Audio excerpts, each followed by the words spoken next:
Question.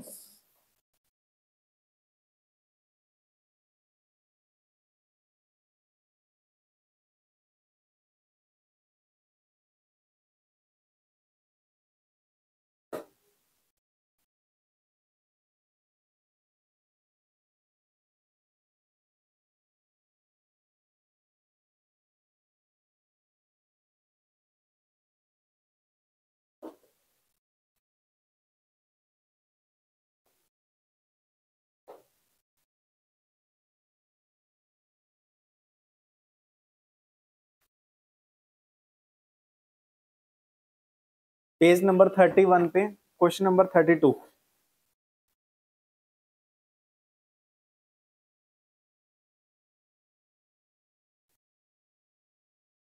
Page number 31 question number 32।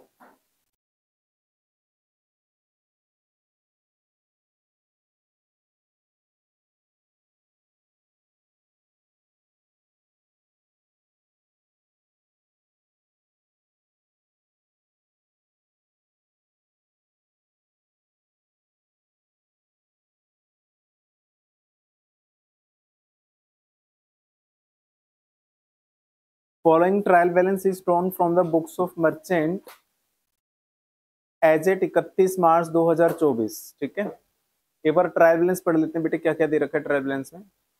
Furniture and fixtures, furniture है तो कहां जाएगा, बैलेंस शीट की एसेट साइड में जाएगा। व्हीकल्स एसेट में जाएगा। बिल्डिंग एसेट में जाएगा। कैपिटल लायबिलिटी साइड में जाएगा। बेड डेट्स, बेड डेट्स बेटा ये बेड डेट्स कहां दे रखे हैं, ट्रायल बैलेंस में। तो जो बेड डेट्स ट्रायल बैलेंस में दे रखे हैं, इट मींस उन बेड डेट्स की जर्नल एंट्री हो चुकी है। और जर्नल एंट्री क्या हो चुकी होगी बेड डेट्स की, bad debts account debit to debtors, यानी ये डेटर से ऑलरेडी माइनस हो चुके हैं। इन डेटर्स, इनको डेटर से माइनस करने की जरूरत नहीं है। ये बेड डेट्स बस ओनली एंड ओनली कहां जाएंगे, प्रॉफिट एंड लॉस अकाउंट के डेबिट में जाएंगे। ठीक है, तो ये पीएनएल के डेबिट में जाएंगे। प्रोविजन फॉर डाउटफुल डेट्स, ये कौन सा प्रोविजन है बेटे, पुरानी साल का प्रोविजन है, यानी पिछले साल जो बनाया होगा, इसको हम ओल्ड प्रोविजन के नाम से जानते हैं। तो ओल्ड प्रोविजन का मैंने आपको क्या बता रखा है, पीएनएल में क्या कर देते हैं, माइनस। नया प्रोविजन प्लस करते हैं और ओल्ड प्रोविजन क्या करते हैं, माइनस। सन्ड्री डेटर कहां जाते हैं, एसेट में। सन्ड्री क्रेडिटर्स कहां जाते हैं, लायबिलिटी में। क्लोजिंग स्टॉक कहां जाता है, अब ये क्लोजिंग स्टॉक बेटा ट्रायल बैलेंस में दिया गया। This is again very very important. जब क्लोजिंग स्टॉक को नीचे दे रखा हो, ट्रायल बैलेंस से नीचे, यानी एडजस्टमेंट में, क्लोजिंग स्टॉक अगर एज ए एडजस्टमेंट दे रखा हो, तो हमने क्या सीखा बेटे चैप्टर में, एडजस्टमेंट का मतलब होता है उसके दो इफेक्ट होंगे। तो क्लोजिंग स्टॉक कहां कहां जाता था, एक ट्रेडिंग के क्रेडिट में जाता था और एक एसेट साइड में जाता था, यही होता था ना। लेकिन ये क्लोजिंग स्टॉक बेटे एडजस्टमेंट में नहीं दे रखा, ये क्लोजिंग स्टॉक ट्रायल बैलेंस के अंदर दे रखा है। और ट्रायल बैलेंस के अंदर जितनी भी आइटम होती हैं, इट मींस उसकी जनरल एंट्री पास हो चुकी है, इट मींस उनका एक ही इफेक्ट जाता है। तो ये क्लोजिंग स्टॉक का एक ही इफेक्ट जाएगा बेटा। आप ये नहीं कह सकते कि ट्रेडिंग के क्रेडिट में भी जाएगा और एसेट में भी जाएगा, वो एडजस्टमेंट में दिया होता है तब होता है। ये एडजस्टमेंट में नहीं दिया, ये ट्रायल बैलेंस के अंदर दिया है। इट मींस ये क्लोजिंग स्टॉक ऐसा है जो परचेजेस से ऑलरेडी क्या हो रखा होगा, माइनस हो रखा होगा। नीचे जाके चेक करो परचेजेस कौन सी दे रखी हैं, एडजस्टेड परचेजेस दे रखी हैं। एडजस्टेड परचेजेस का फॉर्मूला क्या था बताओगे मेरे को एक बार, क्या होता था एडजस्टेड परचेजेस, एडजस्टेड परचेजेस का फॉर्मूला क्या था, opening stock plus net purchases minus closing stock. Purchase return क्यों माइनस कर रहे हो बेटा, जब नेट परचेज माइनस प्लस कर लिया आपने। Opening stock plus net purchases minus closing stock, यानी परचेजेस के अंदर एडजस्टेड परचेजेस, एडजस्टेड का मतलब होता है जिसके अंदर ओपनिंग एंड क्लोजिंग दोनों स्टॉक एडजस्ट हो रखे हो। ओपनिंग स्टॉक प्लस हो रखा है और क्लोजिंग स्टॉक माइनस हो रखा है, राइट। इसका मतलब ये हुआ, अगर आपने परचेज में क्लोजिंग स्टॉक पहले माइनस कर रखा है, तो क्लोजिंग स्टॉक को क्या ट्रेडिंग के क्रेडिट में दोबारा लिखना चाहिए, दो बार माइनस हो जाएगा। तो ये क्लोजिंग स्टॉक ट्रेडिंग के क्रेडिट में नहीं जाएगा, कहां जाएगा फिर, क्लियर है। यानी क्लोजिंग स्टॉक अगर ट्रायल बैलेंस में दे रखा हो तो कहां जाएगा, बस only and only asset side में जाएगा। क्लियर है आप लोगों को ये पॉइंट। आगे परचेजेस आपको पता ही है ट्रेडिंग के डेबिट में जाती हैं। सेल्स कहां जाएंगी, क्रेडिट में। बैंक लोन कहां जाएगा, बैंक लोन लायबिलिटी है बेटा, ठीक है। नेक्स्ट आ जाओ, नेक्स्ट पेज पे। वेजेस कहां जाएंगी? ट्रेडिंग के डेबिट में। रेंट कहां जाएगा? पीएनएल के डेबिट में। Advertisement, interest, commission received credit में। कैश एसेट है। इंश्योरेंस पीएनएल के डेबिट में। जनरल एक्सपेंसेस, सैलरी पीएनएल के डेबिट में। अब ये पॉइंट आ जाता है प्रीपेड रेंट। प्रीपेड रेंट नहीं नहीं नहीं, देखो प्रीपेड, अब अगेन यही बात आती है बेटा, प्रीपेड रेंट अगर एडजस्टमेंट में दिया होता, कहां दिया होता? तो दो जगह आता। अब प्रीपेड रेंट कहां दिया है? ट्रायल बैलेंस में दिया है, तो कहां जाना चाहिए? Only asset. बाइफरकेट करना सीखो, नीचे देंगे तो दो जगह जाएगा, ऊपर देंगे तो ओनली एक ही जगह जाएगा। क्या इसकी ऑलरेडी हो रखी है बेटा? प्रीपेड रेंट की एंट्री क्या हुई होगी? Prepaid rent account debit to rent, इसका मतलब ये रेंट में ऑलरेडी माइनस हो रखा है, आपको दोबारा माइनस करने की जरूरत नहीं है। ये कहां जाएगा? ओनली एसेट में। उसके बाद क्या है? जनरल एक्सपेंसेस आउटस्टैंडिंग, ये आउटस्टैंडिंग एक्सपेंसेस है। अब इसकी भी एंट्री हो रखी होगी, तो ये कहां जाएगा? ओनली लायबिलिटी साइड में जाएगा। अब क्लियर हुआ आप लोगों को ये वाले पॉइंट्स? Any doubt? ओके, अब नीचे आ जाओ एडजस्टमेंट्स में। पहली एडजस्टमेंट क्या है? डेप्रिसिएशन। तुम्हें पता है डेप्रिसिएशन कहां कहां जाता है? कहां कहां जाता है डेप्रिसिएशन? एक तो प्रॉफिट एंड लॉस के डेबिट में जाएगा, और दूसरा इफेक्ट क्या होगा? एसेट से माइनस हो जाएगा बेटे। नीचे लिखा 850 रुपए is due for interest on bank loan. Is due, जब ये लिख रहा है ना is due, it means due but not paid. इसका मतलब क्या हो गया? Due but not paid. Arrow लगा के लिख लो आउटस्टैंडिंग इंटरेस्ट। एरो लगा के लिख लो आउटस्टैंडिंग इंटरेस्ट। आउटस्टैंडिंग, हाँ आउटस्टैंडिंग एक्सपेंस हो गया। अब बताओ आउटस्टैंडिंग एक्सपेंसेस कहां कहां जाते हैं? अब नीचे दे रखा है तो दो जगह जाएंगे ना, एक तो लायबिलिटी में जाएगा 850। रिस्पेक्टिव एक्सपेंस का नाम क्या है? इंटरेस्ट ऑन बैंक लोन है। ऊपर देखना बैंक लोन का इंटरेस्ट, हाँ वो बैंक लोन का ही है, 1180 दे रखा है ना, उसमें प्लस हो जाएगा जाके। नीचे बेटा सैलरी और म्युनिसिपल टैक्सेस दोनों खर्चे हैं, खर्चे में प्लस होगा, लायबिलिटी में जाएगा। प्रीपेड इंश्योरेंस, अब ये नीचे दे रखा है ना प्रीपेड, एसेट में जाएगा और खर्चे से माइनस होगा।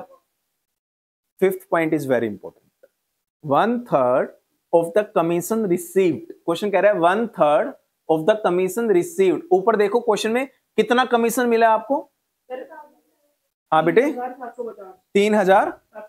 3,750 रुपए का हमें कमीशन मिला है, और क्वेश्चन कह रहा है इसका 1/3 कितना होता है? इसका 1/3 बेटे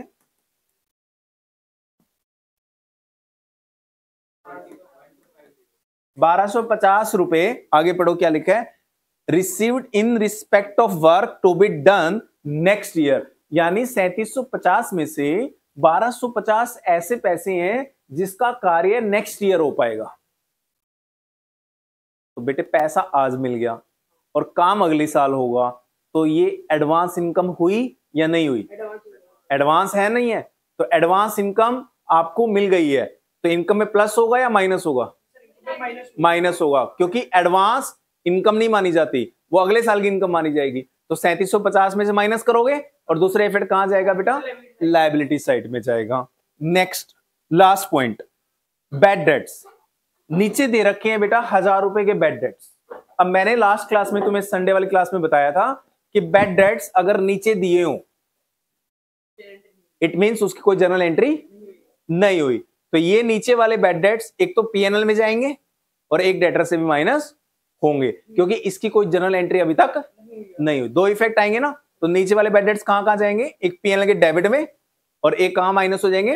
डेटर से माइनस हो जाएंगे। उसके बाद फिर क्वेश्चन कह रहा है प्रोविजन फॉर डाउटफुल डेट 5% बनाना है। प्रोविजन फॉर डाउटफुल डेट मतलब नया प्रोविजन, तो नया प्रोविजन भी कहां कहां जाएगा? एक पीएनएल में जाएगा और एक डेटर से माइनस होगा। लेकिन बेटे ये 5% प्रोविजन किस पे लगेगा? डेटर कितने के दे रखे हैं ट्रायल बैलेंस में?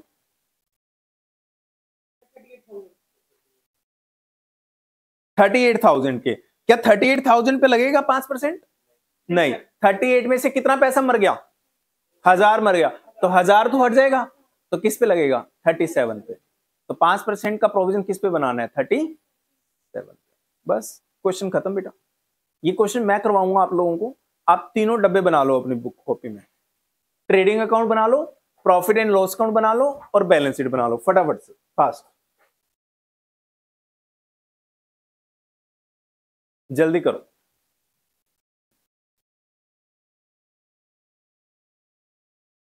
क्वेश्चन नंबर 32,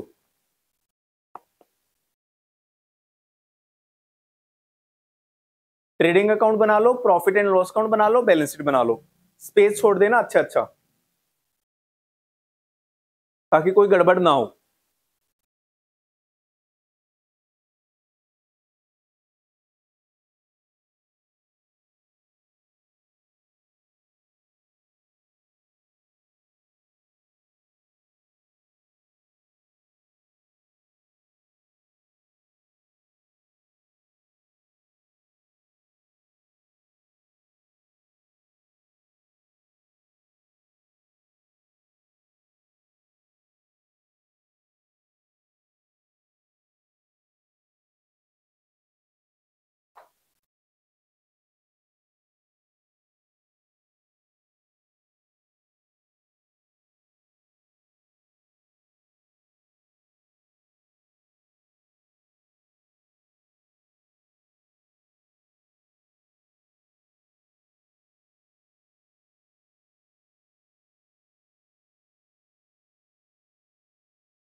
हो गया?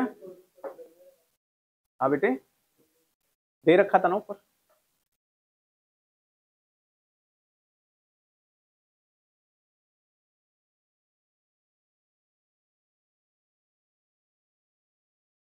तीनों डब्बे बन गए। अब देखो ये फुल फ्लैश क्वेश्चन करने का तरीका क्या है, हम सबसे पहले एडजस्टमेंट्स को करेंगे। एडजस्टमेंट करने का बेनिफिट क्या है कि एडजस्टमेंट के दो दो इफेक्ट होने हैं, दो दो इफेक्ट डालते जाएंगे, उसके बाद बैलेंस ट्रायल बैलेंस बचेगा। ट्रायल बैलेंस में जितनी भी आइटम होती है एक एक जगह जाती है, उनको एक एक जगह जहां जहां जानी है वहां वहां शिफ्ट कर देंगे और हमारा क्वेश्चन खत्म हो जाएगा। ठीक है, तो आप सबसे पहले एडजस्टमेंट पे आ जाओ। पहली एडजस्टमेंट क्या है? डेप्रिसिएशन। कितनी एसेट के ऊपर डेप्रिसिएशन लगना है बेटे? बिल्डिंग के ऊपर लगना है 5%, फर्नीचर के ऊपर लगना है 10% और व्हीकल के ऊपर लगना है 20%। तीनों पे लगना है। डेप्रिसिएशन हमारा कहां कहां जाता है? पीएनएल में जाता है। तो आप प्रॉफिट एंड लॉस के डेबिट में जाओ। अब प्रॉफिट एंड लॉस के डेबिट में जाने का मतलब कितने लाइनें छोड़ दोगे? 6 या 7 लाइनें छोड़ दो ट्रेडिंग में ऊपर। प्रॉफिट एंड लॉस अकाउंट के डेबिट में जाओ और लिखो टू डेप्रिसिएशन ऑन। आप पीएनएल के डेबिट में जाएंगे और लिखेंगे टू डेप्रिसिएशन ऑन किस किस पे? यहां नीचे नाम लिख दो तीनों के, बिल्डिंग, फर्नीचर और व्हीकल। बिल्डिंग, फर्नीचर और व्हीकल,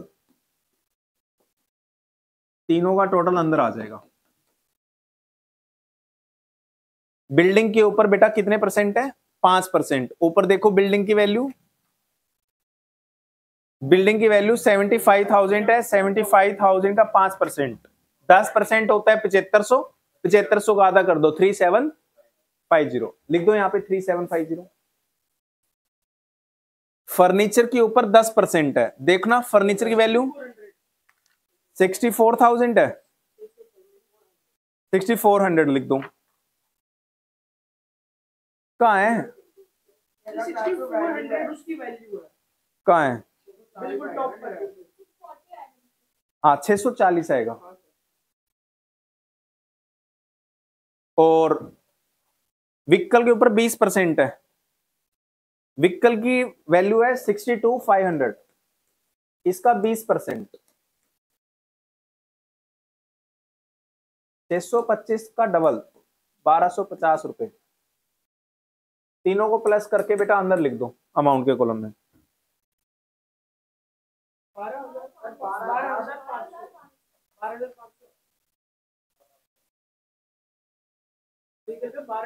62,500 है क्या ये?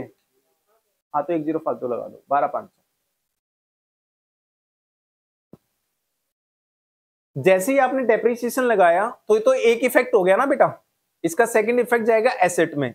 जाओ बैलेंस शीट की एसेट में, और तीनों एसेट की वैल्यू लिख दो।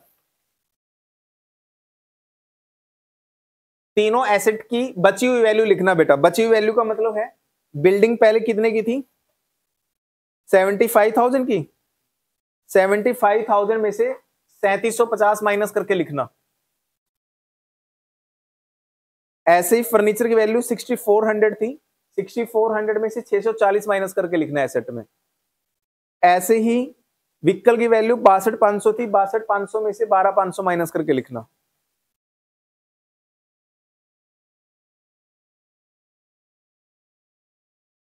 तीनों एसेट की वैल्यू लिख दो एसेट साइड में।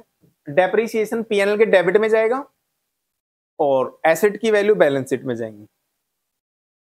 कर दो दोनों इफेक्ट।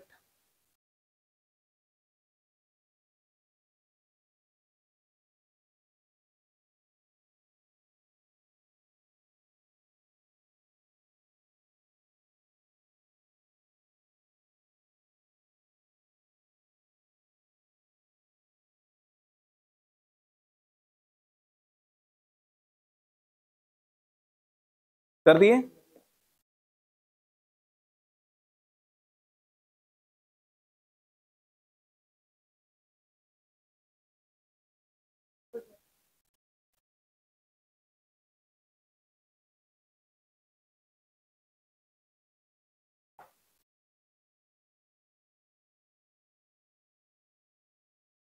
क्या क्या, ये एक बार एसेट की वैल्यू बताना। व्हीकल 50,000 रह गया, 50,000 व्हीकल 50,000 की वैल्यू रह गई। और बिल्ड फर्नीचर 57,65,760 और बिल्डिंग 71,250 बिल्डिंग। अब आ जाओ बेटे सेकंड पॉइंट पे। 850 rupees due for interest on bank loan. Bank loan के ऊपर बेटा 850 रुपए का इंटरेस्ट आउटस्टैंडिंग है। ड्यू मतलब पेंडिंग, आउटस्टैंडिंग है। तो आउटस्टैंडिंग एक्सपेंसेस की एंट्री खर्चे में प्लस हो जाएगी और लायबिलिटी में। पहले लायबिलिटी में लिख दो इसको। बैलेंस शीट की लायबिलिटी में जाओ, नीचे लिखना, ऊपर 4-5 लाइन छोड़ देना बेटा कैपिटल के लिए। नीचे लिखना outstanding interest on bank loan 850 रुपए। Outstanding interest on bank loan 850 रुपए। और पीएनएल के डेबिट में जाओ। पीएनएल के डेबिट में बेटा डायरेक्ट नहीं लिखना, ये खर्चे में प्लस करना है हमें। तो देखो ऊपर क्या नाम था, इंटरेस्ट। तो डेबिट में लिखो टू इंटरेस्ट।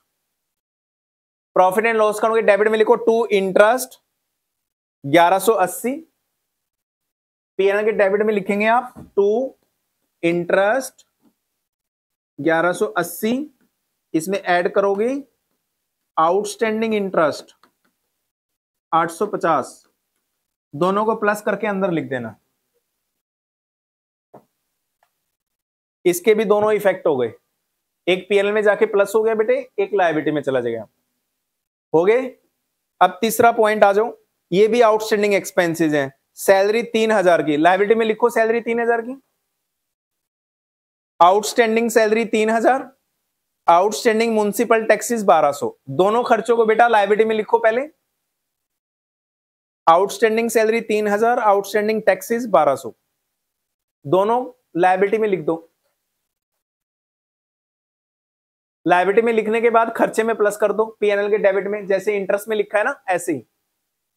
पीएनएल के डेबिट में लिखो टू सैलरी, कितने की दे रखी है सैलरी ऊपर 33। तो लिखो बेटा प्रॉफिट एंड लॉस के डेबिट में to salary 33, add outstanding salary 3। 33 plus 3 कितना हो जाएगा 36। म्युनिसिपल टैक्सेस कितना दे रखा है ऊपर, दे रखा है टैक्स कुछ है पक्का? तो सीधा लिख दो पीएनएल के डेबिट में to outstanding municipal taxes 1,200। Plus करने की जरूरत नहीं है क्योंकि दे ही नहीं रखा ऊपर, तो सीधा लिख दो बेटा पीएनएल के डेबिट में टू आउटस्टैंडिंग म्युनिसिपल टैक्सेस 1,200।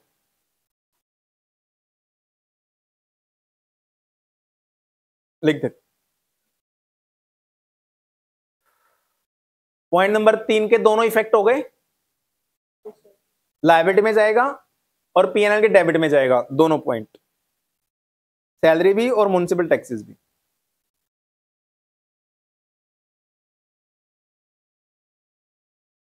हो गए ना। अब फोर्थ पॉइंट है प्रीपेड इंश्योरेंस। प्रीपेड, प्री मतलब पहले। अब अगली साल का इंश्योरेंस आज पे कर दिया तो खर्चा नहीं माना जाएगा ना, तो एसेट मानी जाएगी। तो एसेट में लिखो प्रीपेड इंश्योरेंस 1000 रुपए और खर्चे से माइनस कर दो बेटा, ये खर्चा नहीं माना जाएगा इस साल का।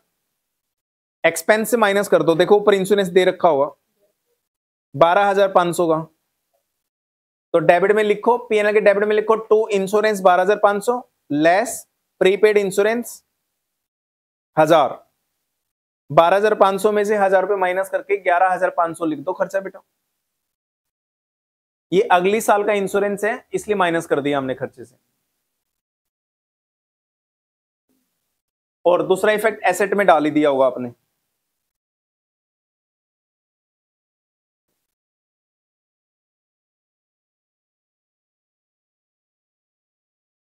नेक्स्ट फिफ्थ पॉइंट कह रहा है 1/3 of the commission receive toward work to be done next year. कितना मिला था ऊपर कमीशन 3750, उसका 1/3 1250 है ना, अगली साल से रिलेटेड है, यानी मिल गया आज और अर्न करेंगे अगली साल। तो ये हमारी क्या हो गई, एसेट या लायबिलिटी। लायबिलिटी साइड में लिख दो एडवांस कमीशन, लायबिलिटी साइड में आप लिखोगे एडवांस कमीशन 1250। कैसे आया 1250, आप निकाल के भी दिखा सकते हो, सीधा डायरेक्ट लिख दो 1250। अब ये इनकम से माइनस होगा क्योंकि लायबिलिटी है तो इनकम से माइनस होना चाहिए। पीएनएल के क्रेडिट में जाओ, आप प्रॉफिट एंड लॉस अकाउंट के क्रेडिट में जाओ, एक लाइन छोड़ देना ऊपर, bye commission 3750 less advance commission 1250। 3750 में से 1250 हटाओगे कितना आएगा 2500। 2500 का कमीशन लिख दो बेटा इनकम में।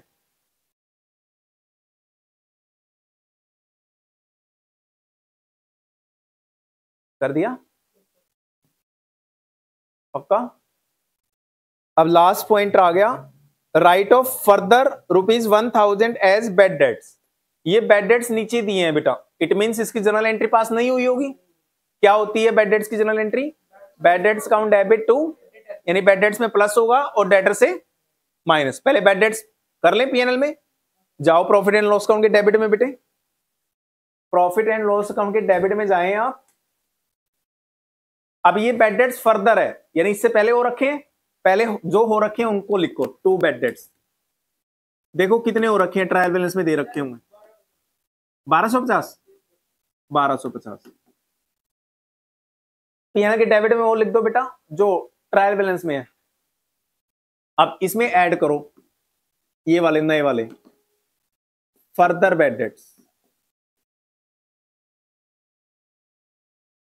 कितने हैं फर्दर, ये है 1000। अब ये 1000 तो बेटा नीचे दे रखे हैं, तो इसके तो दो इफेक्ट होंगे ना, एक तो यहां 1000 प्लस कर दिया, दूसरा इफेक्ट क्या होगा, डेटर से माइनस होगा। बैलेंस शीट में जाओ, बैलेंस शीट में जाओ, यहां लिखो डेटर्स, बैलेंस शीट की एसेट साइड में, ये एसेट साइड होगी बेटे आपकी। कितने दे रखे हैं डेटर ऊपर, लेस बैड डेट्स,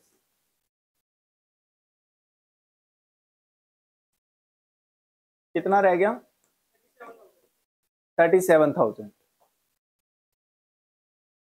1000 रुपए के दो इफेक्ट डाल दिया आप लोगों ने, वहां फर्दर बैड डेट्स प्लस कर दिया, यहां से डेटर से माइनस, दो इफेक्ट होते हैं, दोनों डाल दिए 1000 रुपए के। ठीक है,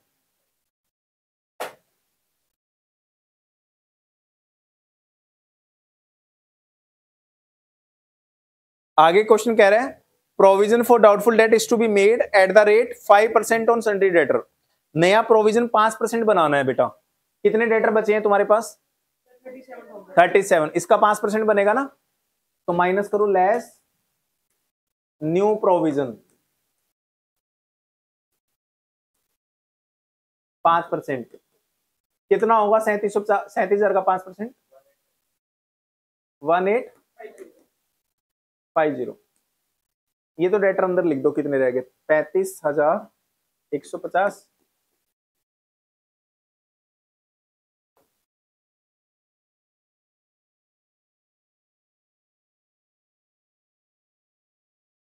अब बेटा ये देखो, नया प्रोविजन यहां से माइनस है, उधर प्लस होगा,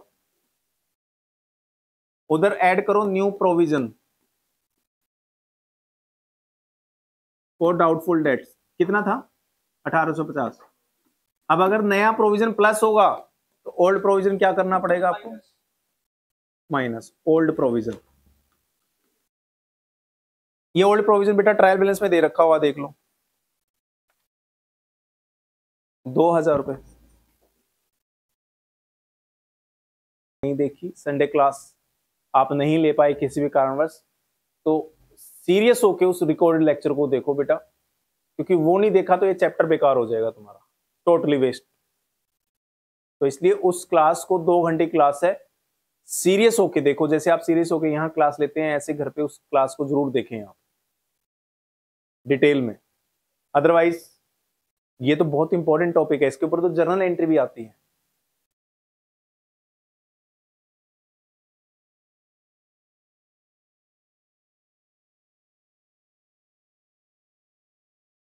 अब ये सारी एडजस्टमेंट कर दी बेटा हमने, ठीक है, कोई एडजस्टमेंट ऐसी नहीं है जो हमारी पेंडिंग रहेगी। अब आ जाओ आप सीधा ट्रायल बैलेंस में। ट्रायल बैलेंस में ऊपर से एक एक आइटम लिखते जाएंगे जो जो हमने नहीं लिखी। आ जाओ, ऊपर फर्नीचर दे रखा है, लिख दिया। व्हीकल दे रखा है, लिख दिया। बिल्डिंग दे रखी है, लिख दी। कैपिटल दे रखी है, लिखो बेटा। हाँ बेटे कितना था? 2000। और कितने फर्दर बैड डेट्स हो गए? 1000। ठीक है, अब कितने और रह गए? पुराना प्रोविजन कितना और रह गया अभी आपको? 1000। और नया प्रोविजन कितना बनाना है? 1850। तो कितना और बनाना पड़ेगा? 850 ना। और ऊपर जो बैड डेट्स हैं 1250 के, वो पीएनएल में नहीं जाएंगे। तो 1250 और 850 कितने होते हैं? 2100। आप वो जर्नल एंट्री करके देखो, अपने आप पता लग जाएगा। ठीक है, या फिर 1 to 1 क्लियर करना जो डाउट है। हाँ जी बेटे, कहाँ है? कैपिटल लिखो अपनी लायबिलिटी साइड में। 1,25,000 की कैपिटल लिखो लायबिलिटी में।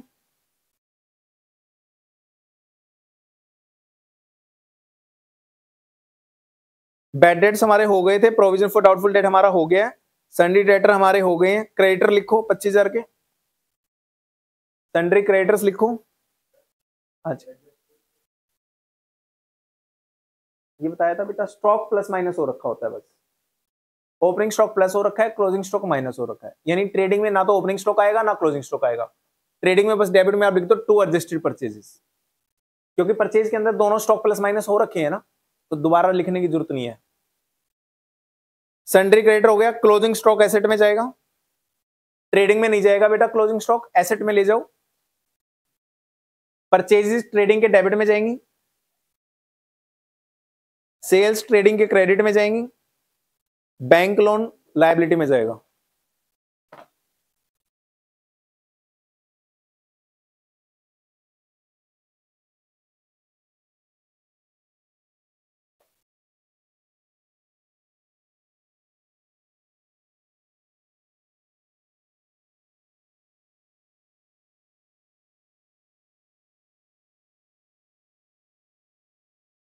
वेजेस ट्रेडिंग के डेबिट में जाएंगे,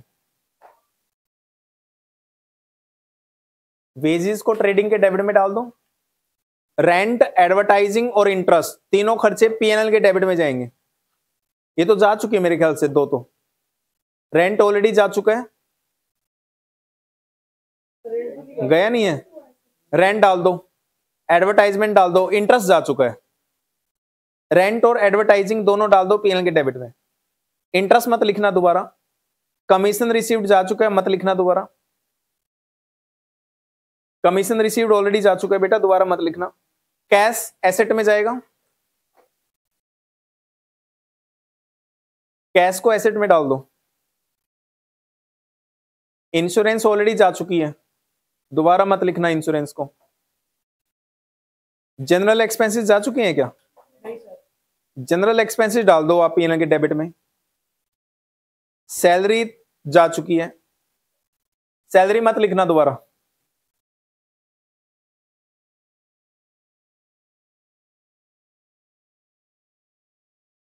प्रीपेड रेंट एसेट में जाएगा और आउटस्टैंडिंग जो है वो लायबिलिटी में जाएंगे 9250। बस करो ट्रेडिंग अकाउंट को क्लोज, फिर प्रॉफिट एंड लॉस अकाउंट को क्लोज और फिर बैलेंस शीट को क्लोज करो।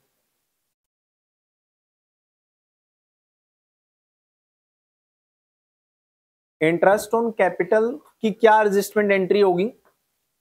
इंटरेस्ट ऑन कैपिटल मतलब जो पैसा बिजनेस ने ओनर से लिया है उधार पे, उसको हम कैपिटल के नाम से जानते हैं। यानी जो मालिक का पैसा बिजनेस के अंदर लगा है वो बिजनेस के लिए एक इंटरनल लायबिलिटी है, कैपिटल के नाम से जानते हैं, हम सबको पता है। उस कैपिटल के ऊपर बेटा बिजनेस मालिक को इंटरेस्ट दे सकता है। अगर बिजनेस मालिक को इंटरेस्ट देगा कैपिटल पे तो ये बिजनेस के लिए एक्सपेंस होगा या इनकम होगी? ये बिजनेस के लिए एक्सपेंस होगा बेटा, और वो भी इनडायरेक्ट एक्सपेंस होगा। ये एक इनडायरेक्ट एक्सपेंस होगा बिजनेस के लिए। तो कहां जाएगा पहला इफेक्ट इसका? पीएनएल के डेबिट में जाएगा। इंटरेस्ट ऑन कैपिटल जब दिया जाएगा मालिक को तो बिजनेस के लिए एक खर्चा है और being a expense profit and loss account के डेबिट में चला जाएगा ये। दूसरा, इंटरेस्ट ऑन कैपिटल हमें मालिक को देना है, और जनरली क्या होता है बेटा, मालिक के साथ ना कैश ट्रांजैक्शंस नहीं होती। मालिक का एक अकाउंट हमारे पास ओपन है जिसको हम कैपिटल के नाम से जानते हैं। तो मालिक को अगर हमने ब्याज देना है ना तो हम ब्याज पैसे जाके नहीं देंगे, हम मालिक को कहेंगे देख तेरा ब्याज देना है तो हम तेरे ये पैसे कहां प्लस कर देते हैं? तेरी कैपिटल में प्लस कर देते हैं।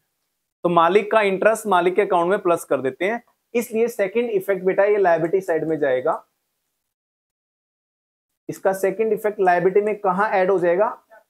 एडेड टू कैपिटल, यानी added to owners account. Owner के अकाउंट में प्लस हो जाएगा जाके, यानी हमारी लायबिलिटी बढ़ जाएगी क्योंकि हमने मालिक को ब्याज देना है तो हमारी तो लायबिलिटी बढ़ जाएगी ना, इसलिए हम उसके अकाउंट में प्लस करते हैं, पैसा नहीं देंगे। क्लियर हुआ? तो इंटरेस्ट ऑन कैपिटल के दो इफेक्ट होंगे, एक तो प्रॉफिट एंड लॉस अकाउंट के डेबिट में जाएगा। वाई? क्यों जाएगा? क्योंकि ये हमारा एक्सपेंस है। एक ये कैपिटल में प्लस हो जाएगा लायबिलिटी में जाके। क्यों हो जाएगा लायबिलिटी में जाके प्लस? क्योंकि हमने मालिक को ब्याज देना था बट दिया नहीं, तो उसका पैसा हम कहां प्लस करेंगे? उसके अकाउंट में प्लस करेंगे। ठीक है। अब इंटरेस्ट ऑन कैपिटल अगर आपको समझ आया तो इंटरेस्ट ऑन ड्रॉइंग उसका उल्टा है। इंटरेस्ट ऑन ड्रॉइंग क्या होगा?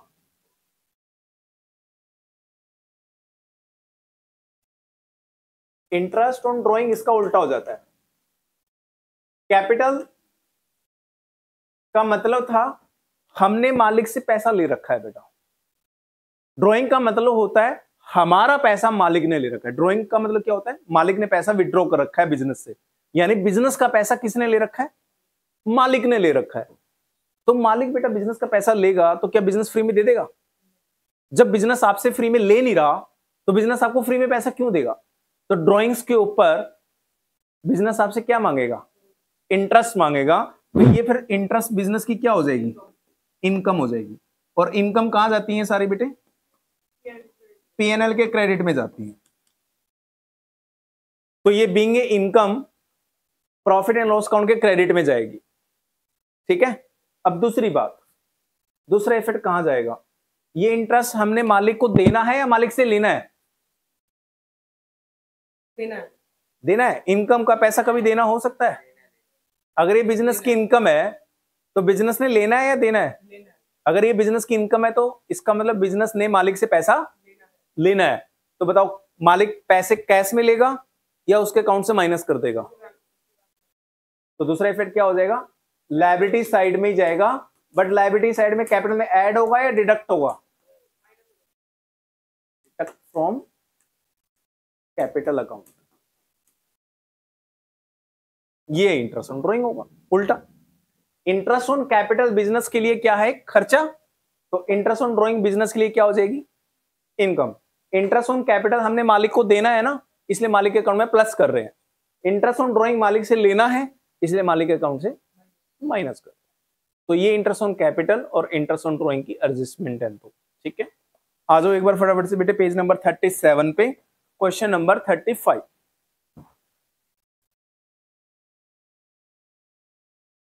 इंटरेस्ट ऑन कैपिटल के बारे में मैंने ऊपर लिखा है, क्या होता है? Investment by A proprietor of the enterprise is capital, यानी जो मालिक ने इन्वेस्टमेंट करी है वो कैपिटल है। Interest on capital is allowed to determine the efficiency of business as the profit after charging such interest is the actual profit earn by the enterprise, right. अब देखो बेटे, अगर मालिक का जो पैसा लगा है बिजनेस पे, उसका इंटरेस्ट मैं कैलकुलेट ना करूं तो एक्चुअल में बिजनेस का प्रॉफिट नहीं आएगा, एक्चुअल में बिजनेस का प्रॉफिट नहीं आएगा। आपको कि सर कैसे? जब ओनर, जैसे मेरा एग्जांपल ले लो, मैं अपने कोचिंग सेंटर को खुद रन करता हूं, ठीक है, और इस कोचिंग सेंटर से कुछ भी थोड़ा बहुत मैं जो कमा पा रहा हूं अपने एफर्ट्स की वजह से कमा पा रहा हूं, मैं खुद पढ़ाता हूं, तो मेरे बिजनेस की जो मेजर कॉस्ट है, टीचर की कॉस्ट, वो तो है ही नहीं मेरे इंस्टीट्यूट में, क्योंकि कोचिंग भी मेरा और पढ़ाता भी मैं ही हूं। लेकिन अगर मैं किसी टीचर को बोलूं आप आओ पढ़ाओ और मैं ओनली कोचिंग का मालिक हूं, तो क्या मैं उतना कमा पाऊंगा जितना आज कमा पा रहा हूं? नहीं। अगर मुझे इस इंस्टीट्यूट का एक्चुअल प्रॉफिट देखना है तो मुझे इंस्टीट्यूट के पीएनएल में अपना भी एक खर्चा डालना पड़ेगा। मैं जो काम करता हूं यहां पे उसकी सैलरी मुझे डालनी पड़ेगी। डालनी चाहिए नहीं डालनी चाहिए?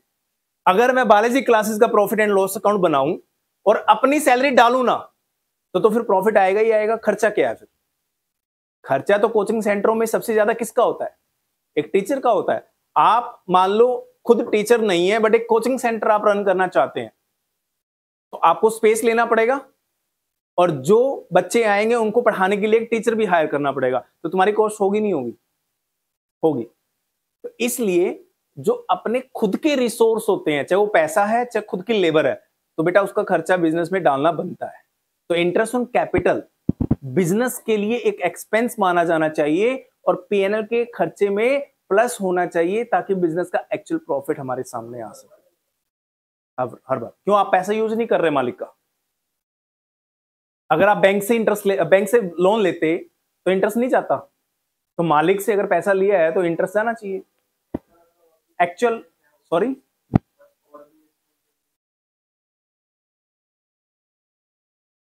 सारे डलेंगे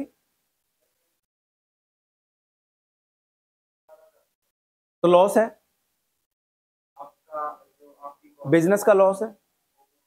हाँ, क्या दिक्कत है? बिजनेस लॉस है, तभी तो एक्चुअल प्रॉफिट और लॉस दोनों हो सकते हैं ना बेटा। सारे खर्चे डालो तब पता लगेगा आपका बिजनेस लॉस में है प्रॉफिट में है।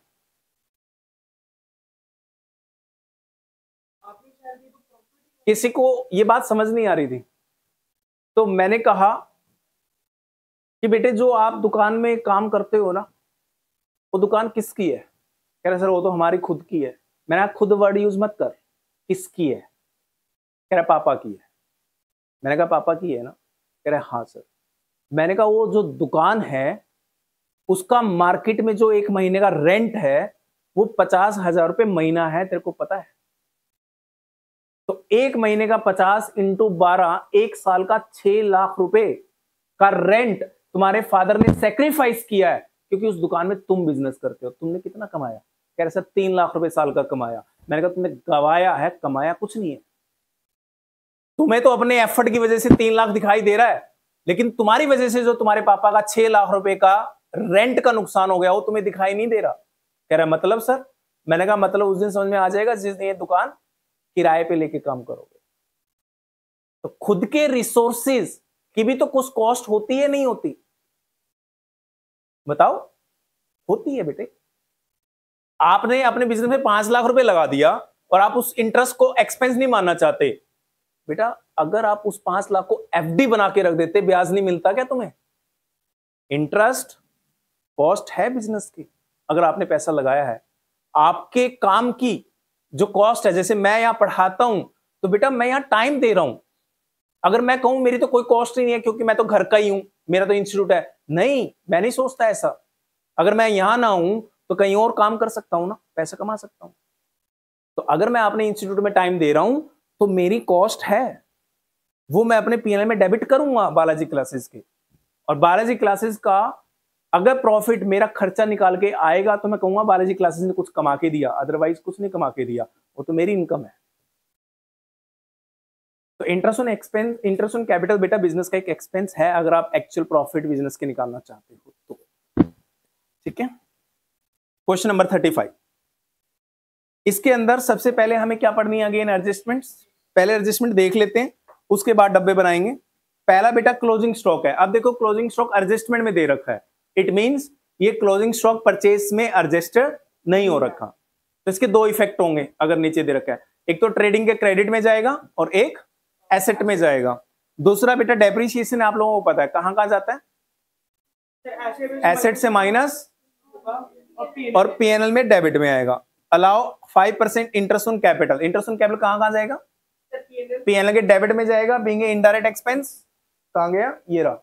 और दूसरा कहां जाएगा, कैपिटल में जाके क्या हो जाएगा, प्लस। जैसे नेट प्रॉफिट को प्लस करते हो ना, इंटरेस्ट ऑन कैपिटल को भी कैपिटल में प्लस कर देना। आउटस्टैंडिंग रिपेयर्स, ये आउटस्टैंडिंग एक्सपेंस हो गया ना, 4000 इज ड्यू फॉर रिपेयर्स, तो ये आउटस्टैंडिंग एक्सपेंसेस हो गए, कहां कहां जाएंगे, पीएनएल के डेबिट में और लायबिलिटी में।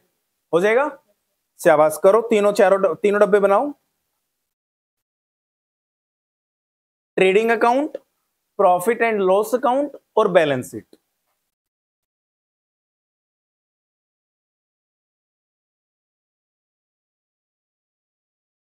अपने आप करो बेटे इस क्वेश्चन को। जो पॉइंट आपको समझ ना आए क्वेश्चन नंबर 35 में आप पूछ लेना।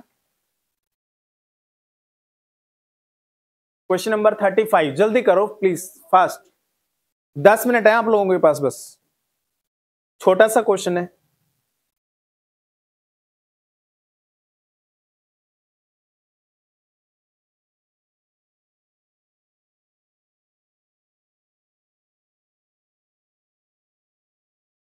मैं बाद में चेक करवा दूंगा आंसर, पहले फटाफट से कर लो।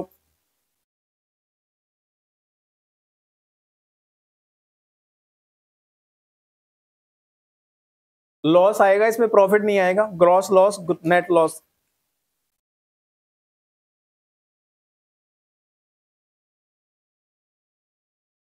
नहीं, ड्रॉइंग बेटा कैपिटल से माइनस होता है।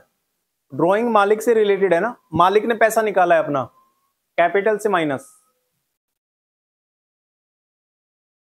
ट्रेड पीएनएल में बेटे, प्रॉफिट एंड लॉस अकाउंट के डेबिट में।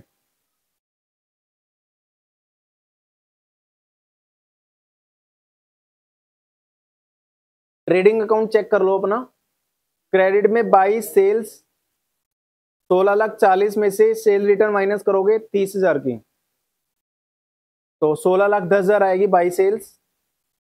और बाय क्लोजिंग स्टॉक आएगा 1,45,000 का। दो चीजें आएंगी ट्रेडिंग के क्रेडिट में।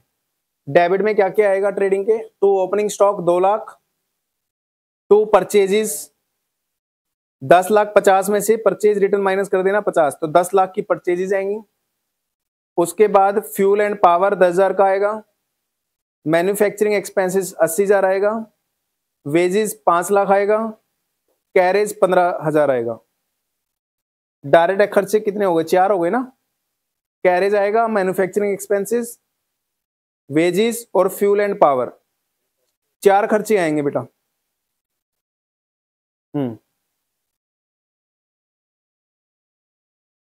बस और कुछ नहीं, ट्रेडिंग में यही आएंगे बस। हाँ क्यों, 5 कौन कौन से हो गए, परचेज खर्चा नहीं होगा ना बेटा, परचेज तो अलग होगी, परचेज सेल तो अलग होगी, परचेज को छोड़ के कह रहा हूं। ऐसे तो फिर ओपनिंग स्टॉक भी आएगा।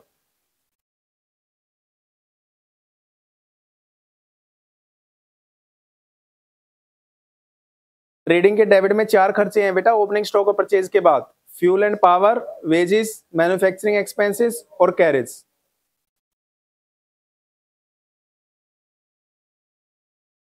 ट्रेडिंग के क्रेडिट में लिखोगे आप बाय ग्रॉस लॉस, आ गया तुम्हारा ग्रॉस लॉस क्रेडिट में, बाय ग्रॉस लॉस 50,000, उसको पीएनएल के डेबिट में लिख दो टू ग्रॉस लॉस 50,000।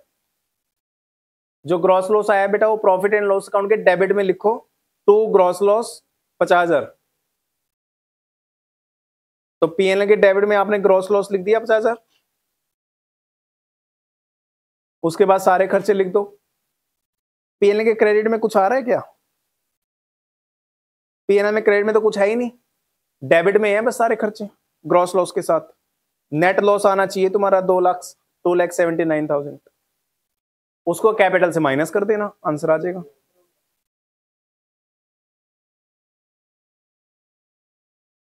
इसमें पहली एडजस्टमेंट है क्वेश्चन नंबर 16 में बेटा, फर्स्ट एडजस्टमेंट क्लोजिंग स्टॉक से रिलेटेड है। Closing stock at cost 2,06,000 and market value is 2,05,000। हमें पता है cost and MRP which ever is lower, कौन सी है? 2,06,000 यानी कॉस्ट प्राइस। हम एमआरपी को इग्नोर करेंगे, कॉस्ट प्राइस कम है तो हम क्लोजिंग स्टॉक को कॉस्ट प्राइस पे दिखाएंगे, क्योंकि क्लोजिंग स्टॉक नीचे दिया है एडजस्टमेंट में तो दो जगह आएगा, कहां कहां? ट्रेडिंग के क्रेडिट में और एसेट में। डेप्रीसिएशन दोनों चीजों पे लगेगा, आपको कैलकुलेट करने की जरूरत नहीं है, क्वेश्चन ने खुद कैलकुलेट करके दे दिया। प्रॉफिट एंड लॉस अकाउंट के डेबिट में डाल देना और दूसरा इफेक्ट कहां जाएगा? एसेट से माइनस, मतलब एसेट साइड में रिस्पेक्टिव एसेट से minus. Provision for doubtful debts बनाना है बेटा 5%। इस क्वेश्चन में ना फर्दर बैड डेट्स नहीं दिए, इसमें ओनली क्या दिया? नया प्रोविजन। तो ऊपर देखना डेटर दे रखे हैं क्या, कितने के हैं डेटर्स? 1,80,000 का 5% बनेगा बेटा 9,000 रुपए। तो ये नया वाला प्रोविजन है, डेटर से माइनस होगा और पीएनएल में जाके नया प्रोविजन है प्लस होगा। किस में प्लस होगा नया प्रोविजन? बैड डेट्स में। ऊपर दे रखे हैं bad debts. Bad debts return of, return of मतलब बेटा बैड डेट्स ही मानो, रिटर्न ऑफ से घबराना मत, बैड डेट्स ही है 8,000, उसमें जाके प्लस हो जाएगा पीएनएल में। लायबिलिटी में नहीं बेटा, डेटर से माइनस हो गया ना, एक ही चीज तो करोगे, लायबिलिटी में डाल दो फिर डेटर से माइनस मत करना, एक ही जगह इफेक्ट डालोगे ना एसेट साइड में, या तो डेटर से माइनस करके दिखाओ या लायबिलिटी में डाल दो फिर। हाँ जी, चौथा point, carried forward 2,000 for unexpired insurance. Unexpired मतलब प्रीपेड, तो प्रीपेड खर्चों का क्या होता है? खर्चे से माइनस होगा, क्योंकि प्री पहले से पे कर दिया, खर्चे से माइनस, वो खर्चा नहीं है क्योंकि हमारा, और एसेट में जाएगा, यानी खर्चे से हटा के एसेट डालनी है एक तरह से। आउटस्टैंडिंग सैलरी, आउटस्टैंडिंग खर्चों का क्या होता है? सैलरी में प्लस और लायबिलिटी में जाएगा। ये तो सारे पॉइंट आते हैं, एक बार ना हम उसमें चले जाते हैं बेटा, ट्रायल बैलेंस में नवीन कैपिटल दे रखी है, तो क्या नवीन कैपिटल लिखने से कैपिटल चेंज हो जाएगी क्या? कैपिटल कहां जाती है? लायबिलिटी साइड में। नवीन ड्राइंग लिखी है, ड्राइंग का क्या होता है? कैपिटल से माइनस। फर्नीचर लिखा है, कहां जाएगा? बैंक ओवरड्राफ्ट, ओवरड्राफ्ट मतलब बैंक से ज्यादा पैसा ले रखा है यानी उधार। लोन है liability. Creditor sale, sale return, discount DR लिखा है, डिस्काउंट पीएनएल के डेबिट में जाएगा। सीआर लिखा है, पीएनएल के क्रेडिट में आएगा। इंश्योरेंस डेबिट में। Building, opening stock, debtor, rent from tenants, खर्चा या इनकम? कैसे इनकम? फ्रॉम, फ्रॉम मतलब आया होगा ना हमारे पास, इट मींस इनकम कहां जाएगी? क्रेडिट में। Purchase, general expenses, salary, commission DR, carriage on purchase, purchase के सारे खर्चे कहां जाते हैं? ट्रेडिंग। बैड डेट्स, तो सारे पॉइंट आते हैं आप लोगों को, बनाओ फटाफट से। आज की क्लास का लास्ट क्वेश्चन, थोड़ा जल्दी करना बेटे प्लीज। क्वेश्चन नंबर 16 थोड़ा जल्दी करो, फास्ट। तीनों अकाउंट बनाओ, ट्रेडिंग अकाउंट भी, प्रॉफिट एंड लॉस अकाउंट भी और बैलेंस शीट भी।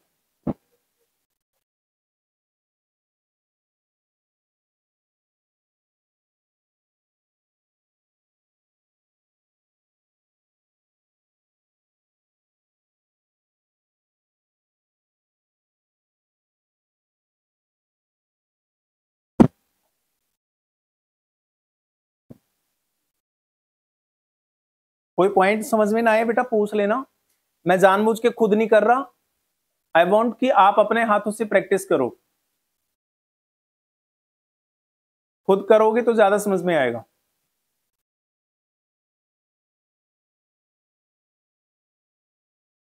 डेटर से माइनस होगा बेटा, खर्चे में प्लस होगा।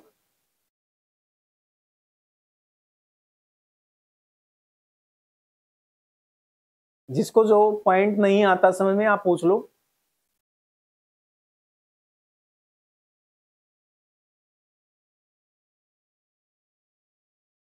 खर्चे से माइनस, प्री मतलब पहले पेमेंट कर दिया आपने, पहले पेमेंट करोगे अगली साल की तो खर्चा नहीं है ना, तो खर्चे से माइनस कर दो और एसेट डाल दो। आप ये देखा करो ये खर्चा है या नहीं है, ये खर्चा नहीं है ना, तो खर्चे से माइनस करो।